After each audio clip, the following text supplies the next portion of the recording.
saudara-saudari yang dikasihi dalam nama Tuhan Yesus Kristus. Selamat bertemu dan selamat berjumpa kembali dengan saya Bella Vista.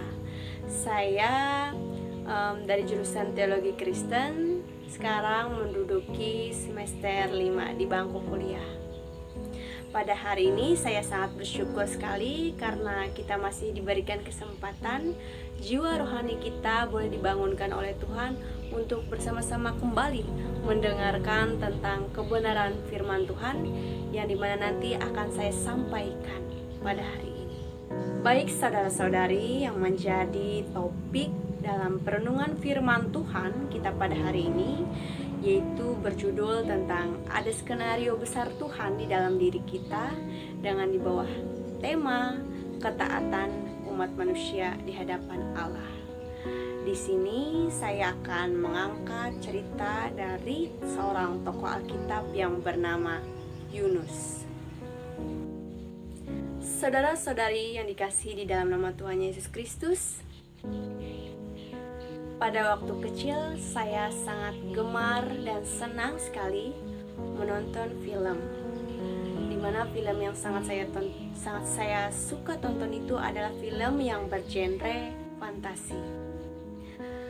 Salah satu film yang saya gemari tersebut yaitu film Disney. Dan film Disney yang saya suka tersebut berjudul Princess Aurora. Film ini menceritakan tentang seorang putri kerajaan yang diperhadapkan oleh dua pilihan. Dia diperhadapkan oleh dua pilihan, apakah ia harus memilih ibunya sendiri yang telah membesarkan ia dari kecil sampai besar, ataukah ia harus memilih calon mertuanya, di mana calon mertuanya ini adalah ibu dari pasangannya sendiri. Namun karena ibu mertuanya ini berhasil melakukan play victim, seolah-olah ia melakukan sesuatu yang benar di hadapan Aurora dan memposisikan kedudukan ibunya Aurora ini bersalah di mata Aurora. Hingga pada akhirnya Aurora ini memilih mertuanya sendiri dibandingkan ibunya. Namun ketika mengetahui semua perbuatan jahat yang sudah dilakukan oleh mertuanya ini, Aurora sangat menyesali keputusan atas pilihannya tersebut. Ketika menonton film tersebut pun hati saya sangat marah dan mendumal. Saya kecewa kepada Aurora karena telah membuat keputusan kepada pilihan yang tidak tepat. Dan saya sangat marah kepada ibu mertua Aurora. Mengapa begitu jahatnya? Karena berniat ingin memisahkan seorang anak dari ibunya. Namun ketika sudah dewasa, saya sadar ternyata bahwa perubahan alur cerita atas pilihan-pilihan saya ternyata semata-mata bukan ditentukan oleh pilihan saya sendiri, melainkan sudah ditentukan oleh penulis yang sudah mengaturnya di atas dan menurut pandangannya yang lebih luas yang tidak saya ketahui sama sekali. Sang penulis sudah mengatur jalan ceritanya sedemikian rupa, baik dari perubahan, pertukaran, perputaran dari pengetahuannya sendiri. Kira-kira seperti itulah jika saya menggambarkan tentang jalan kehidupan manusia menurut perspektif kehendak Allah.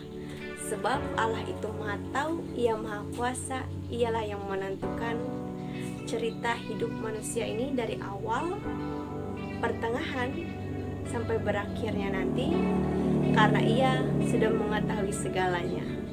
Saudara-saudari yang dikasihi di dalam nama Tuhan Yesus Kristus, dengan bingkai inilah saya mau mengajak saudara untuk menelusuri kembali cerita Yunus, di mana kitab Yunus ini dipercayai bahwa Nabi Yunuslah yang menulisnya. Dan tahun penulisannya ini dipercaya pada 793 sampai 758 sebelum Masehi. saudara-saudari yang dikasihi dalam nama Tuhan Yesus Kristus, sadar atau tidak, kita sering melakukan kesalahan pikir yang entah terbentuk dari mana mengenai kisah Yunus ini. Di pasal 1, ketika Yunus kabur atau melarikan diri, tidak mau pergi ke Niniwe, saya yakin bahwa ia berpikir bahwa dengan ia kabur maka bangsa Niniwe tidak akan diperobatkan. Hingga saya yakin juga ia tidak, dalam pikirannya tidak ada berpikir bahwa nantinya pasti akan datang badai, kemudian ia dilempar ke laut, ia ditelan oleh ikan, kemudian dimuntahkan, hingga pada akhirnya ia tetap kembali juga ke Niniwe. Saya yakin itu semua tidak ada di dalam pikiran Yunus. Yunus tidak bisa melihat skenario Tuhan. Tetapi apakah skenario Tuhan itu batal karena ketidaktaatan Yunus? Tentu tidak, bukan? Berkali-kali di dalam kitab Yunus ini menunjukkan bahwa kalimat-kalimat tentang Tuhan sedang menjalankan skenario-Nya, seolah-olah Tuhan sedang mengatur semuanya dari atas. Saudara yang dikasihi di dalam nama Tuhan Yesus Kristus, melalui cerita Yunus inilah saya ingin mengajak saudara untuk membuat sebuah pilihan tentang bagaimanakah caranya saya harus hidup dan bermain dalam cerita Allah. Saya rasa atas pilihan-pilihan ini tidak sama sekali membuat kasih Allah berkurang kepada kita. Hanya saja di dalam part kecil yang kita mainkan tersebut akan menunjukkan dan memperlihatkan siapa kita sebenarnya di hadapan Allah dan sesamanya. Saudara yang dikasihi di dalam nama Tuhan Yesus Kristus, bagaimanakah kita dapat mengaplikasikan skenario Tuhan di dalam hidup kita dengan benar? Berikut ini ada 3 hal yang dapat kita terapkan dalam hidup kita. Bagaimana caranya kita menjalankan skenario Tuhan yang begitu luar biasa yang telah Tuhan hadirkan di dalam hidup kita. Berikut penjelasannya. Pertama, hidup dengan teologi yang benar dan taat kepada Tuhan. Saudara yang dikasihi di dalam nama Tuhan Yesus Kristus, kita diperhadapkan oleh 2 pilihan. Apakah kita mau hidup dengan teologi atau hidup dengan ketaatan? Saya tidak bermaksud untuk memisahkan antara teologi dan ketaatan, tetapi seringkali faktanya bahwa teologi dan ketaatan ini terpisah, berbeda jauh, bahkan bertolak belakang dengan kehidupan anak Tuhan. Banyak pengetahuan tentang Tuhan tetapi tidak diterapkan dalam kehidupan. Banyak yang sering mendengar khotbah, belajar doktrin-doktrin Tuhan, tetapi kehidupan sehari-hari tidak berubah-ubah. Pengetahuan akan Tuhan dikira sama dengan ketaatan akan Tuhan. Kehidupan Yunus sedikit banyak menggambarkan tentang manusia yang seperti ini. Arti nama Yunus adalah merpati, yang menggambarkan ketulusan dan kelembutan. Akan tetapi hatinya tidak sesuai dengan namanya. Hatinya penuh kegelapan, hatinya ingin lari dari Tuhan. Yunus juga memiliki pengetahuan teologi yang benar dan lurus tentang Tuhan. Coba kita buka pada Yunus pasal yang keempat ayat yang kedua. Di sini dikatakan bahwa Yunus berkata, "Sebab aku tahu bahwa Engkaulah Allah yang pengasih dan penyayang, yang panjang sabar dan berlimpah kasih, setia serta yang menyesal karena malapetaka yang hendak didatangkannya." Sampai di sini Yunus tahu bahwa Tuhan itu Maha Pengasih, Maha Penyayang dan Maha Tahu. Tetapi, apakah teologi Yunus ini sejalan dengan ketaatannya?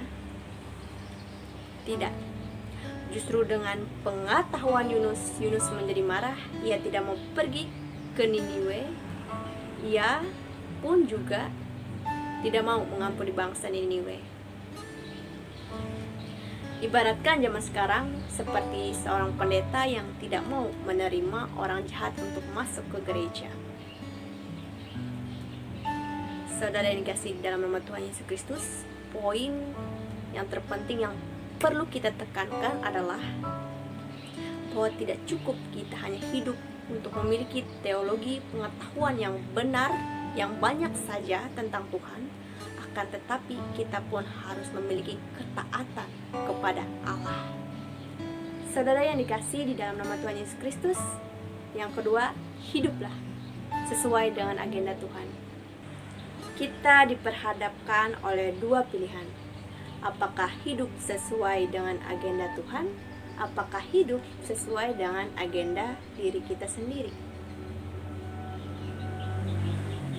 Seringkali kita mendengar orang mengatakan bahwa orang tersebut sudah lama kenal Tuhan, orang tersebut sudah lama ikut Tuhan.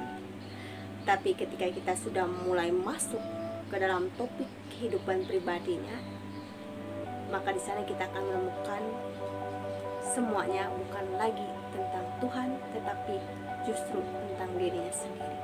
Kemudian ketiga, hiduplah di dalam kasih. Kita diperhadapkan oleh dua pilihan. Apakah mau hidup di dalam karir atau hidup di dalam kasih? Kita dapat melihat dari ending cerita Yunus. Kalau kita lihat, apakah Yunus ini adalah orang yang berhasil atau tidak? Jawabannya iya. Yunus adalah orang yang berhasil. Dia hanya berbicara satu kalimat saja. Coba kita lihat pada Yunus pasal yang ketiga ayat yang keempat. 40 hari lagi maka Niniwe akan ditunggang balikan. Dan seluruh penduduk Niniwe semuanya bertobat. Dan rajanya pun memerintahkan supaya melakukan pertobatan nasional. Sungguh luar biasa, bukan? Akan tetapi Yunus tidak memiliki kasih. Hari ini cobalah kita belajar untuk membenahi diri.